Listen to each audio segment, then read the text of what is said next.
Hi, boys and girls. We are going to start reading for the next 2 weeks, Who Was Sacagawea? I'm going to try to use slides so that you can help to follow along in the book. Our first chapter is called, Who Was Sacagawea? In the year 2000, the United States issued a new dollar coin. Its head side showed an American Indian woman. She is carrying a baby. Who is this young mother? Her name was Sacagawea. 200 years ago, she went with the Lewis and Clark expedition. The explorers traveled across the American Northwest. When the explorers were hungry, she found food.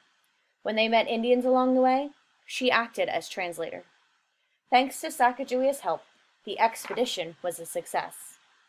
The Lewis and Clark expedition changed American history. It helped the United States settle a huge region. This area included what became the states of Idaho, Washington, and Oregon. Sacagawea was only 16 years old when she crossed America with her baby on her back. This is her true story.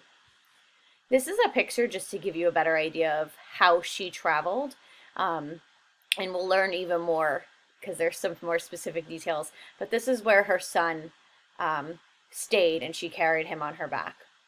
And then, just so you get a better idea of understanding, this tan area here are all of the states that were a part of our country at the time before the Louisiana Purchase.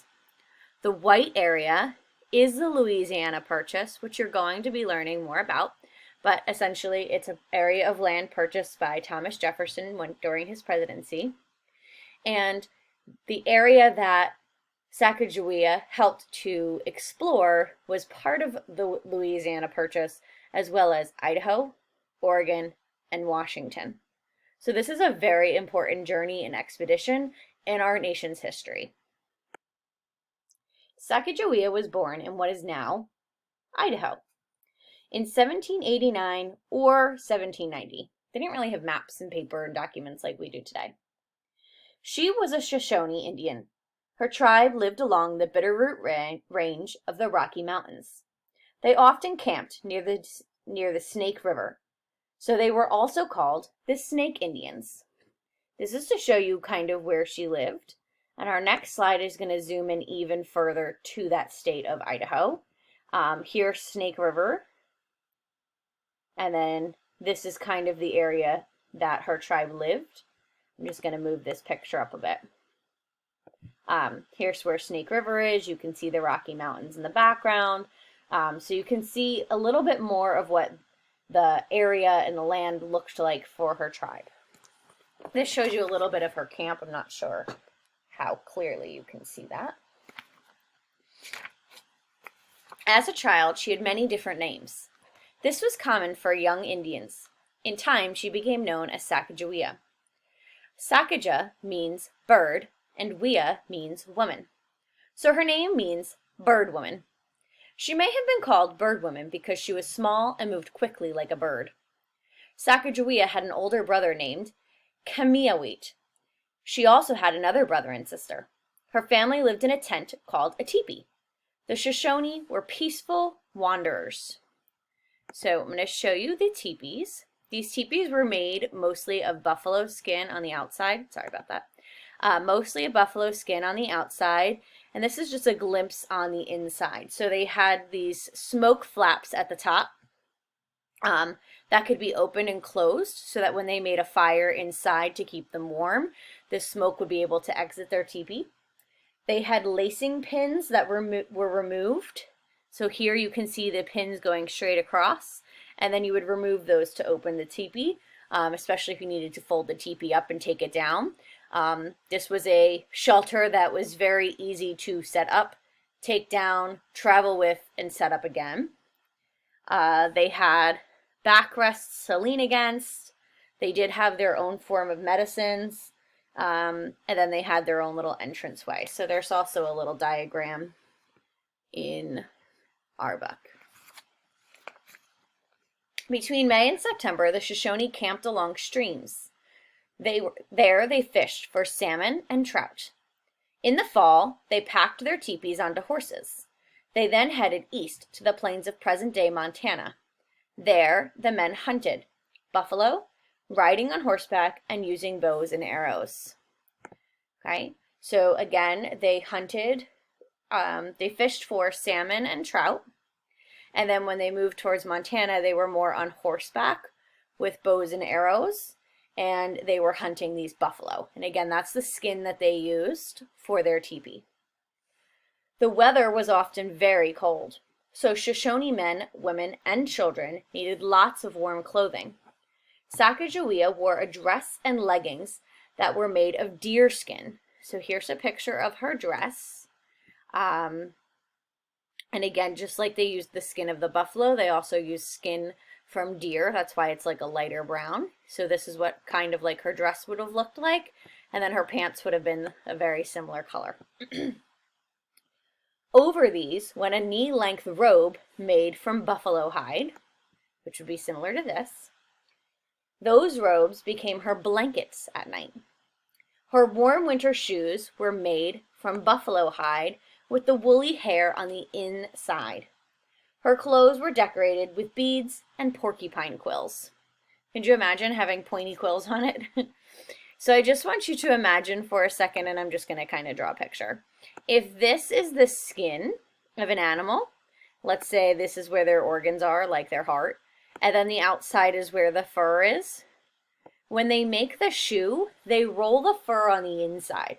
Think of it like a pair of Ugg boots. Maybe you've seen somebody wear one of those, but the fuzzy part is on the inside, keeping their feet nice and warm because they didn't have socks like we do. And then the skin part is on the outside, which would have looked something like this. And then this grayish dark part here would be part of that fur. Buffalo hunting. The American bison is also called the American buffalo. A large bison is about the size of a small minivan. So I'm going to show you the comparison between a bison and a car. So you can see how large this animal truly was and why it became such a valuable resource for them, not just for meat, but also for its skin to make some clothes, to make some shoes, and to make their teepees. At the time of the Lewis and Clark expedition, more than 50 million bison roamed the Great Plains, this many. The Shoshone and the other Plains Indians depended on them for food, warm clothing, and shelter. Their teepees were made from buffalo hides. Whites began to settle on the Great Plains shortly after the expedition. The United States government tried to force the Indian tribes to live on their reservations, smaller pieces of land. In the late 1800s, white buffalo hunters killed all but 550 American bison. So we went from 50 million buffalo to 550 because of the American Indians and the white immigrants who came here, the British and such, which we'll learn about later. Having lost their food and shelter, the Indians were forced to move to the reservations. I wonder if the white man did this on purpose. During the mid-1900s, some bison were returned to the prairies. Today, 150,000 bison live on ranches in national parks in the United States and Canada. So again, that number has drastically changed quite a bit. I know some of you were recently researching endangered animals, and you might ask yourself, are bison endangered? The Shoshone did not have schools. Sacagawea learned by working beside the women of her tribe. She collected wood for fires. She helped make moccasins, clothing, and teepees. She picked berries and dug roots for her family to eat. She learned to make medicine from plants. So Shoshone women had lots of jobs. They had to make clothes, make their shelter. They had to gather food. They had to dig for food, medicines. She had a lot of jobs. The village elders taught Sacagawea the beliefs of her people. She heard how the Creator made the world and Coyote had made human beings. She was warned about the little people who shot invisible arrows. For fun, she ran races and juggled mud balls with her friends. Could you imagine that's all she had to play with was mud? Like all Shoshone girls, Sacagawea was promised to an older man. She would become his wife when she turned 13 or 14 years old. But in the 1800s, her life changed forever. Sacagawea was just 10 or 11 at the time. Her tribe was camped near what is now Three Forks, Montana. So remember I told you the Shoshone were wanderers? So they started out in Idaho near that Snake River and the Rocky Mountains, and they wandered to Montana in the fall, and that's when they started to hunt their buffalo a little bit more, rather than fishing like they did in the streams in Idaho. So right now she's in Montana. Just to be more specific, this is a zoom in of Montana, and she's at this green star here.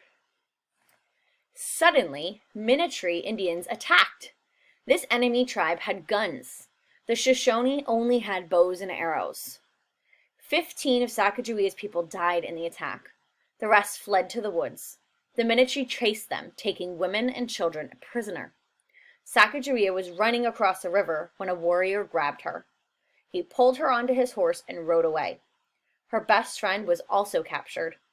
Sacagawea and the other prisoners were taken 600 miles to a Minnetree village in what is now North Dakota. Her friend escaped, but Sacagawea didn't. The young Shoshone girl was given to a Minnetree family. So just again, you can trace from Idaho, north to Montana, east. Now we're in present-day North Dakota. So she's moved quite a long way. This is just a quick picture of the battle, if you can see.